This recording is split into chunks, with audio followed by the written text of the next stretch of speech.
Sir నా పేరు book Srinivasarao sir. మాది పార్వతీపురం మైదానం ఇది సార్. మేము 3వ తేదీని నేపాల్ బయలుదేరి వెళ్ళాం సార్. అక్కడ కాట్మండు చేరుకుని దర్శనం చేసి చివరికి వచ్చేసరికి అన్ని అక్కడ అల్లర్లు జరిగాయి సార్. దాని నిమిత్తం మరి బయటికి రాకుండా ఒక రాజ్యంలో ఉండిపోయారు సార్. చాలా భయంకరంగా ఉంది సార్ పరిస్థితి. నిన్న లోకేష్ గారు ఫోన్ చేశాము. ఫోన్ చేసినంటే 10 గంటలకు ఫోన్ చేస్తే అంటే స్పందించారు సార్. చేసి మాకు చాలా బాగా ఆదుకుని అదే టైంకి మళ్ళీ ఫ్లైట్ ఎయిర్పోర్ట్కి వచ్చాను సార్.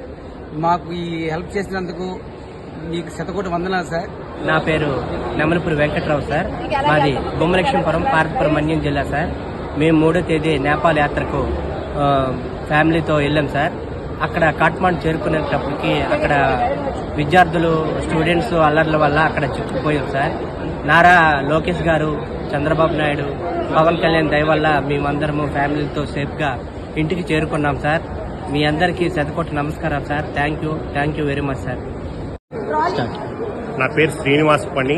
నేను యూనియన్ బ్యాంకులో చేసి రిటైర్ అయ్యాను. నా మిస్సెస్ ఎల్ఐసిలో జాబ్ చేస్తుంది. 10 మంది మేము నేపాల్ ట్రిప్కి వెళ్ళడం జరిగింది. అక్కడ పోఖ్రాలో హెల్డప్ అయిపోయాము. ముక్తినాథ్ వెళ్లి వచ్చేటప్పటికి హోటల్లో మా లగేజ్ అంతాను బర్న్ చేయడం జరిగింది. హోటల్ అంతా బర్న్ చేశారు. సో ఆ పరిస్థితుల్లో లోకేష్ గారు మాకు ఫోన్ చేసి ధైర్యాన్ని ఇచ్చారు. అలాగే అనిత గారు కూడా ఫోన్ చేసి మాతో మాట్లాడారు. దుర్గేష్ గారు కూడా మాకు ధైర్యాన్ని ఇచ్చారు. సో వీళ్ళందరి సహకారంతో మేము క్షేమంగా ఇక్కడికి రాగలిగాము.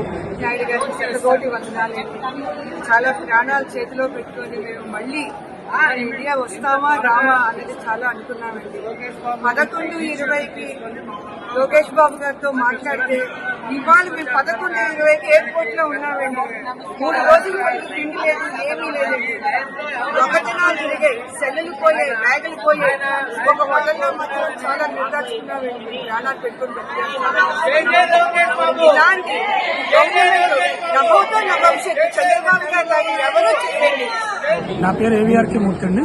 మేము ఒక 10 మంది గ్రూప్గా నేపాల్ యాత్ర చేయడానికి మేము బయలుదేరి వెళ్ళాము. వెళ్ళిన 2 రోజులు 3 రోజుల తర్వాత అక్కడ అల్లర్లు సృష్టించడంతో మేము మరో చోటికి వెళ్ళి వచ్చేటప్పటికి మేము ఎక్కడైతే బస్ చేసామో ఆ హోటల్ని కాల్ చేశారు. అక్కడ మా సామాన్లన్నీ కాలి బూడిదైపోయాయి. అలాంటి పరిస్థితుల్లో మనకి ఇక్కడ నేను ఏం చేయాలని ముందు కలెక్టర్ గారి ఆఫీస్కి మెసేజ్ పెట్టాను. ఆయన వెంటనే స్పందించి నెంబర్లు ఇచ్చారు, ఎవరితో సంప్రదించాలో. అలాగే ఏపీ భవన్ ఢిల్లీ నుండి, అలాగే నారా చంద్రబాబు గారు డైరెక్షన్లో లోకేష్ గారు వీడియో కాల్లో మాట్లాడిన తర్వాత మేము ఏం చేయాలో వాళ్ళు స్పష్టంగా మాకు డైరెక్షన్స్ ఇచ్చారు. అలాగే వాళ్ళు అన్ని ఏర్పాటు చేశారు. వారు ఏర్పాటు చేసిన చాలా అద్భుతమైన ఏర్పాట్లు కాబట్టి మేము ఈరోజు సేఫ్గా